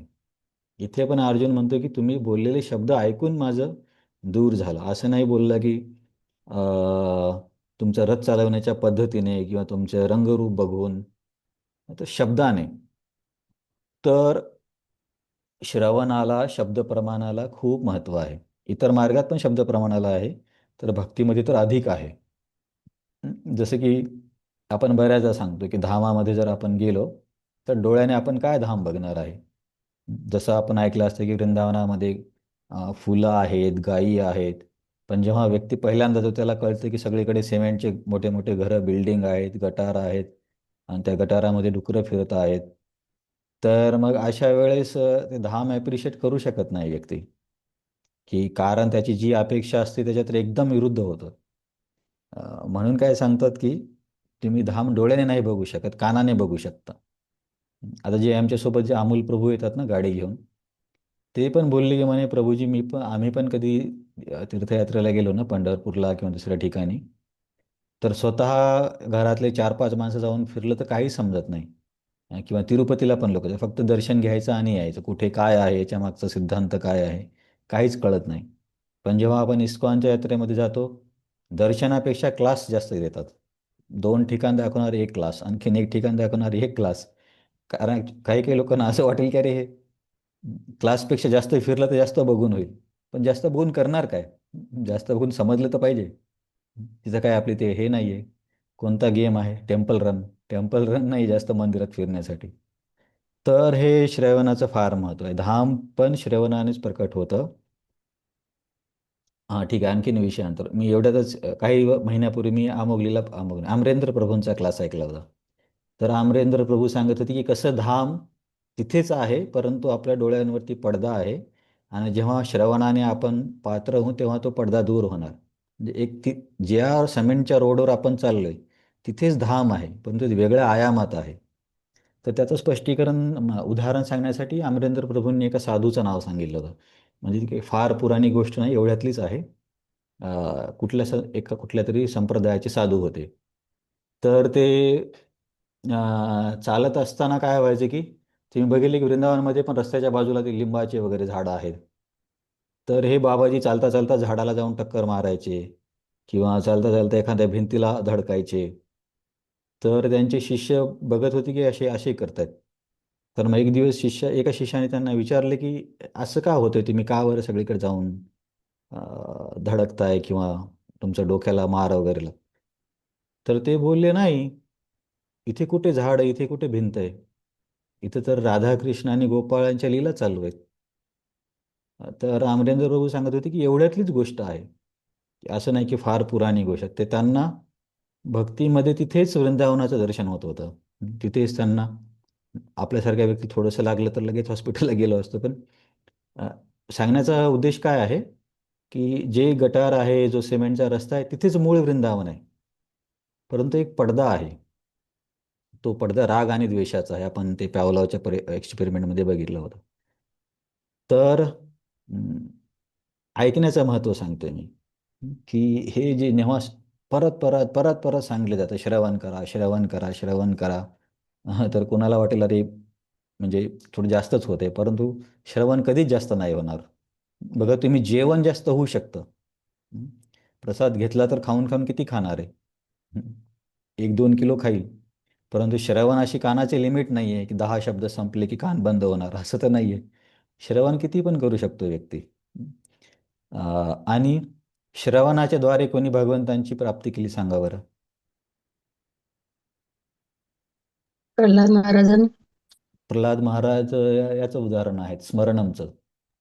अमरीश महाराज. अमरीश नाही, महाराज परीक्षित महाराज परीक्षित परीक्षित हा, परीक्षित महाराज. परीक्षित कशी विसरले? परीक्षित महाराजांनी भागवत श्रवणम कीर्तन स्मरणम शेवटी काय पादसेवा. केलं त्यांनी? फक्त भागवत कथाच ऐकली 7 दिवस. असं नाही की ते कुठेतरी तीर्थाटनाला गेले. उलट तिथे बसलेले दुसरे साधू होते ना, शुकदेव गोस्वामी येण्याच्या आधी, काही जण म्हणत होते की नाही तुम्ही दान दिलं पाहिजे, काही जण म्हणत होते तुम्ही यज्ञ केला पाहिजे, काही जण सांगत होती काहीच करण्याची गरज नाही, मी माझ्या शक्तीने तुम्हाला औषध देऊन ठीक करेल. अशी चर्चा तिथे चालू होती. परंतु परीक्षित महाराज काय म्हणतात?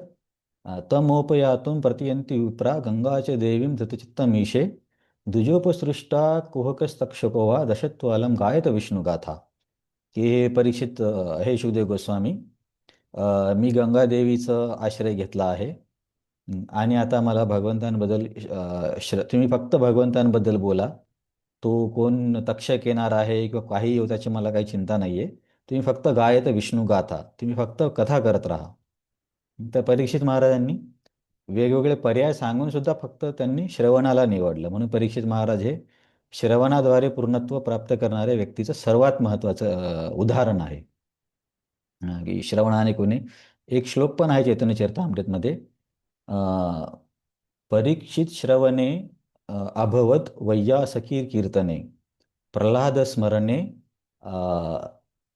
लक्ष्मी प्रल्हाद स्मरणे प्रल्हाद स्मरणे लक्ष्मीतदांग्री भजने पृथु पूजने अकुरुस्तु वंदने अथ कपिपतेर दास्य साख्य आत्मा अर्जुन आणि बल्लीर स्वयाप्तिम येशाम परा, असा एक श्लोक आहे. त्याच्यामध्ये मार्गाने कुणी कुणी यश प्राप्त केली त्याचं वर्णन आहे. श्रवणमध्ये परीक्षित महाराज, कीर्तनमध्ये शुकदेव गोस्वामी, स्मरणमध्ये प्रल्हाद महाराज, पाच सेवनामध्ये लक्ष्मी माता, नंतर अर्चना म्हणजे पूजामध्ये पृथू महाराज, प्रार्थना अर्पण करण्यामध्ये अक्रूरजी, दास्यरथामध्ये हनुमानजी, साख्यरसामध्ये अर्जुन आणि पूर्णपणे शरणागती म्हणजे बली महाराज.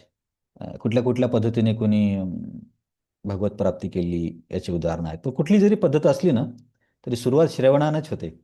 श्रवण केल्याशिवाय समोरच्या गोष्टी समजा तुम्ही आता कीर्तन म्हणजे काय बोलणे. आता आपण रस्त्याने जे गातो ते पण कीर्तन आहे. पण जो क्लास असतो तो कीर्तनाचा एक प्रकार आहे. कीर्तन म्हणजे बोलणे. आता एखाद्या व्यक्तीने कधी श्रवणच केलं नाही तर तो काय कीर्तन करणार आहे? कीर्तन करण्यासाठी माहीत असलं पाहिजे ना काहीतरी.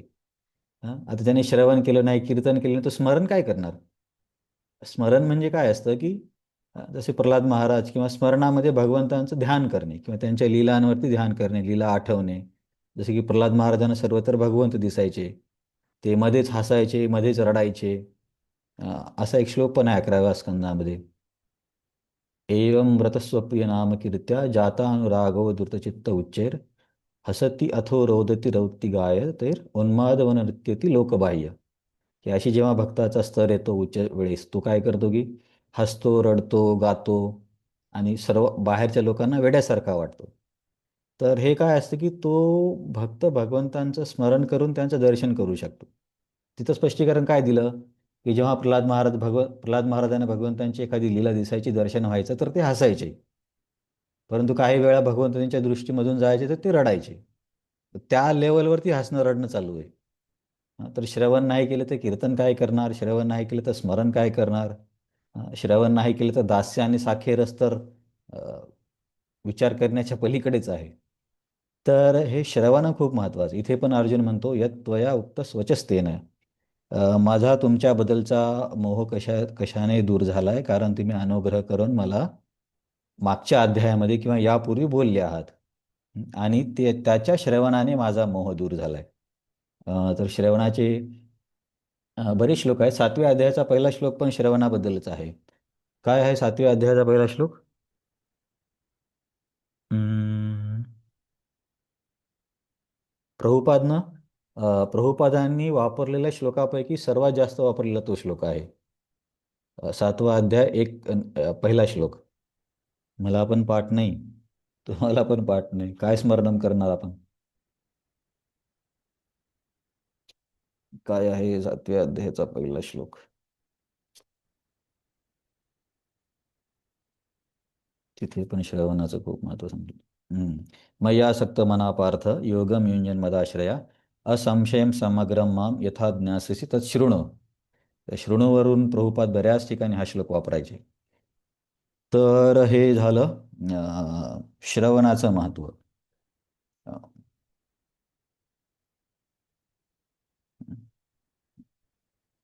तर हे श्रवणामुळे अर्जुन काय म्हणतो की माझा तुमच्या शक्तीविषयीचा मोह दूर झाला आहे.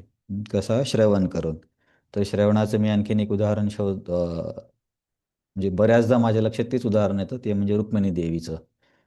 श्रुत्वा गुणान भुवन सुंदर शृण्वतां ते निर्विश्य कर्ण विवरे हरतो अंगतापम रूपम दृशाम दृशिमताम अखिलार्थलाभम तोयी अच्युता विशती चित्तम अपत्रपम मे. त्याने जे प्रेमपत्र लिहिलं रुक्मिणी देवींनी, त्या प्रेमपत्रामधला हे पहिला श्लोक आहे. त्यांनी कधीही कृष्णाला बघितलं नव्हतं. केवळ नारद मुनी किंवा इतर संत यायचे आणि कृष्णाबद्दल कथा करायचे. तर फक्त कथा ऐकूनच त्यांनी ठरवलं होतं की मी कृष्णालाच पती म्हणून प्राप्त करणार. मला वाटते मीराबाईचं पण असंच आहे. तर महत्त्वाचा मुद्दा श्रवणाचा आहे. तर श्रवणाची बरीच उदाहरणं आहेत. एकदा काय होतं, भक्तिसिद्धांत ठाकूरांची वृंदावनला यात्रा निघाली होती. तर मग ते यात्रेला गेलेले असताना प्रभुपाद तेव्हा इथे राहायचे प्रयागराजला, अलाहाबादला. म्हणजे उत्तर प्रदेशमध्ये त्यांचं औषधांचा व्यवसाय होता. काही दिवस प्रभुपादांनी मुंबईमध्ये पण व्यवसाय केला. तर ते प्रयागराज, अलाहाबादला असताना प्रभुपादांनी बघितले की वृंदावनला गुरु महाराज आलेत. म्हणून गुरु महाराजांना भेटण्यासाठी प्रभुपाद वृंदावनला आले. तर हे बघा की असं नाही की प्रभुपादांना त्यांच्या गुरुचा खूप संग मिळाला होता. खूप रेअरली भेटायचे. असं मला वाटतं 3-4 वेळेसच भेट झाली. एकदा पहिल्या क्लासमध्ये, नंतर हे वृंदावनला, आणि मला वाटतं वृंदावनमध्ये असताना राधाकुंडवरती. बस 3-4च भेट आहेत. नंतर असं बसून त्यांना खूप काही समजावून सांगितलं, पुढे तू जाऊन असं संस्था काढ किंवा हे पुस्तक लिही, असं नाही आहे. आणि त्यांच्यापेक्षा खूप जास्त संघ मिळाले त्यांचे इतर मोठमोठे संन्यासी गुरुभाऊ होते. परंतु सर्वापेक्षा जास्त प्रभुपादांनीच करून दाखवलं. म्हणजे आता तुलना करायची नाही आहे. पण भक्तिसिद्धांत स्वामी ठाकूर पण बोलले होते, की त्याला काही म्हणू नका, तो योग्य वेळ आल्यावरती सर्व काही करेल. आणि प्रभुपादांना पण खूप वाईट वाटायचं, की मी गृहस्थ आहे, वेळ देऊ शकत नाही, सगळ्या बंधने असतात. पण हे संन्यासी शिष्य किती भाग्यवान आहेत. 24 तास गुरुसोबत राहू शकतात, त्यांच्या प्रोजेक्टमध्ये काम करू शकतात, त्यांची शारीरिक सेवा पण त्यांना मिळते. परंतु शेवटी सर्वात जास्त काम कोणी करून दाखवलं? गृहस्थानेच करून दाखवलं ना. आणि प्रभुपादांनी तर त्यांच्या गुरुभावांना पण बोलले होते, की मी फक्त आपल्या गुरुची इच्छा पूर्ण करत आहे. तुम्ही या आणि ही संस्था तुमच्या नावाने चालवा. मी तुमची सेवा करेल. फक्त तुम्ही येऊन मला मदत करा. प्रभुपाद इथून जाण्याच्या आधी त्यांना कोणी मदत केली नाही. एक वेळ अशी होती, की प्रभुपादांनी जेव्हा घर सोडलं, ते वृंदावनला आले, तर त्यांच्या अंगावरती एकच ड्रेस होता आणि तो पण फाटका होता. आणि प्रभुपाद तेव्हा त्यांच्या एका गुरुभावाच्या मठामध्ये राहायला गेले. तर तिथे त्यांना सांगण्यात आले, की काय पैशाची अडचण आहे, तर कपडे मागू नका वगैरे असं सांगितलं. म्हणजे इतकी अशी वागणूक मिळाल्यावर ती व्यक्ती किती निगेटिव्हिटीमध्ये जाईल. प्रभुपाद चांगल्यापैकी गृहस्थ होते, म्हणजे त्यांचा चांगला व्यवसाय होता. असं नाही की त्यांना गृहस्थीमध्ये खूप गरिबी वगैरे होती. आणि लहान बालपणी तर त्यांचं बालपण एकदम राजकुमारासारखं गेलं. अर्ध्या रात्री त्यांनी जर कचोरी मागली तर त्यांचे वडील म्हणायचे त्याला करून दे. एवढा त्यांच्या वडिलांनी त्यांचं काय म्हणता येईल लाड लाड केले होते. तर असे प्रभुपाद ज्यांना असे राहणारे त्यांना एक दिवस फाटक्या कपड्यात राहावं लागलं. आणि इतकं संघर्ष करून ते स्वतःच भागवतम लिहायचे, चालत चालत जायचे, कारण रिक्षाचा खर्च लागू नये.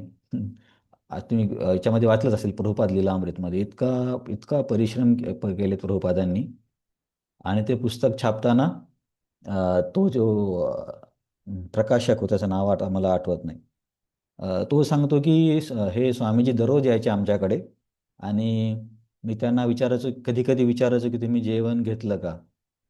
तर ते न जेवण करताच यायचे. म्हणजे तर प्रभुपादांचं वय तेवढं, तिथे 11-12 वाजेपर्यंत पोहोचत असतील त्या व्यक्तीच्या दुकानात, तेव्हा दिल्लीला राहायला गेले ते चिपीवाडामध्ये.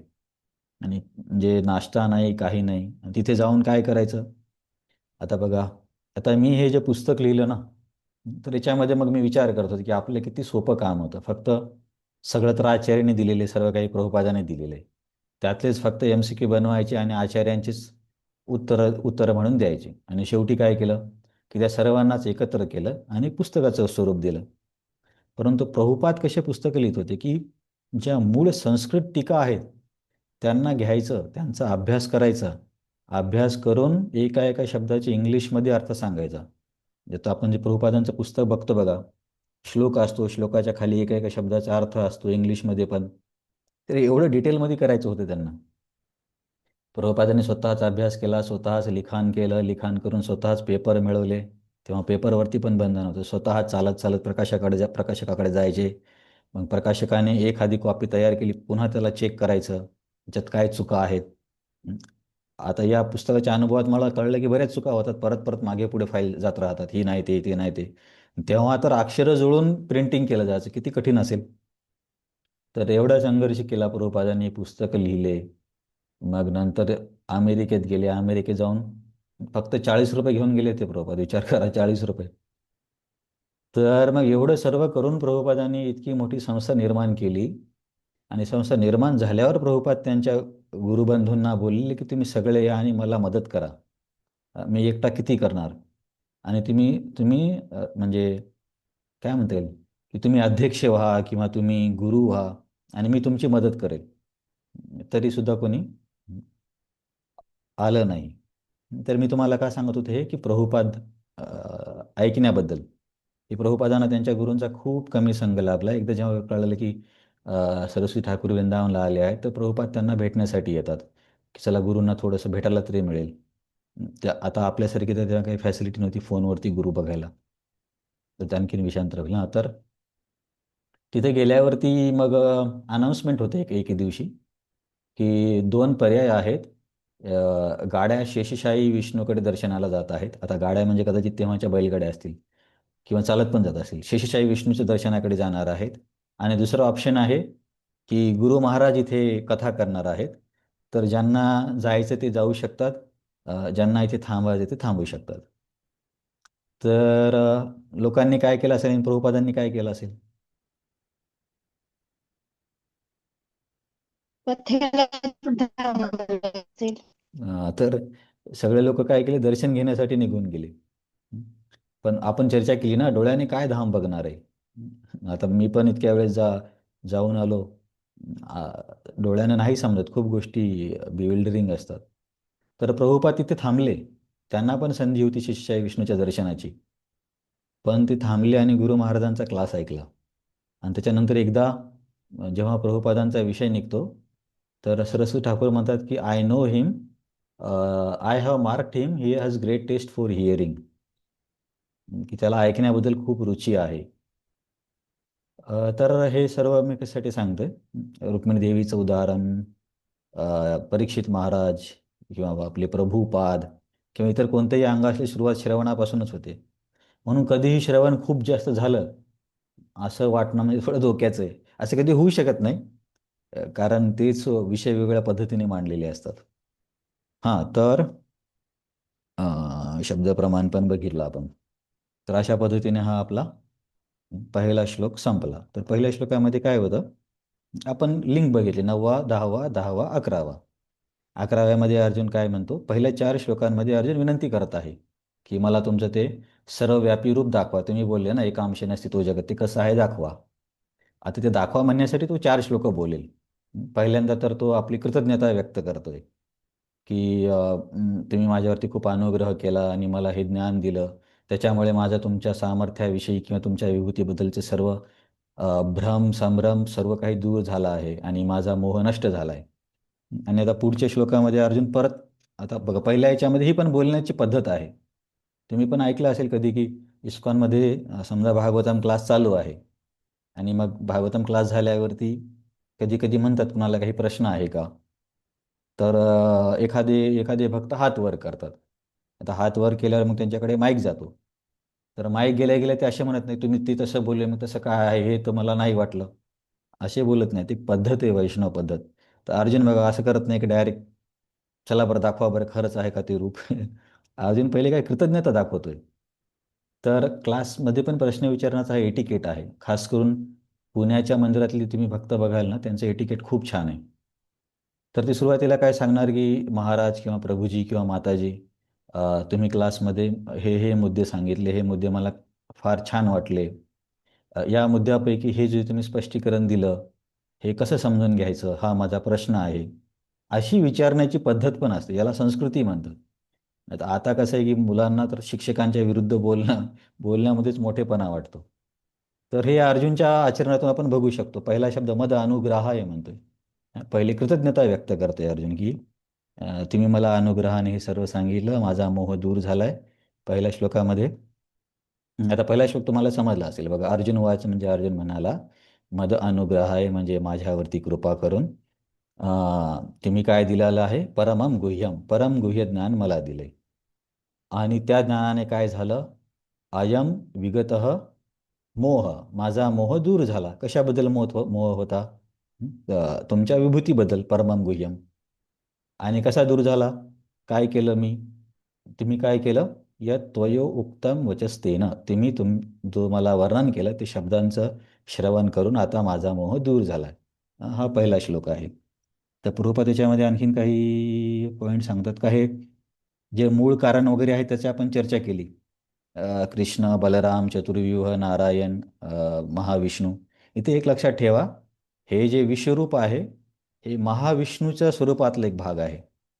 हे कृष्ण म्हणण्यापेक्षा कृष्णाच्या अंशांचे अंश आहे. कारण कृष्ण म्हटले ना शेवटच्या शब्दात, एकांशेन स्थितो जगत, अंश म्हणजे परमात्मा आहे. ते आपण पुढे बघणारच आहोत कसं आहे ते.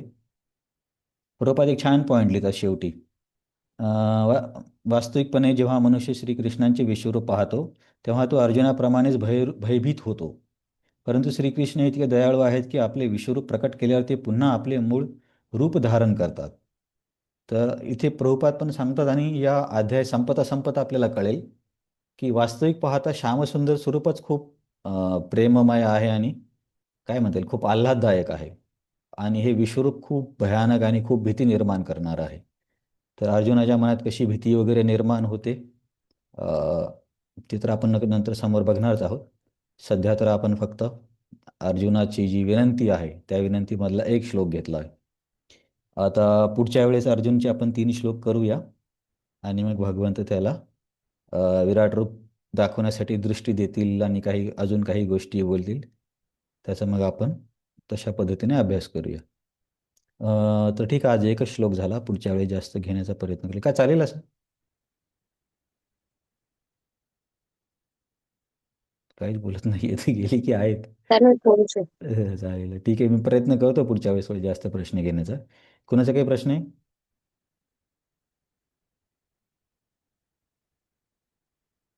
ठीक आहे. तुमचा काही प्रश्न नाही तर आपण थांबूया. हरे कृष्णा कृष्णा कृष्णा हरे हरे, हरे राम हरे राम, राम राम हरे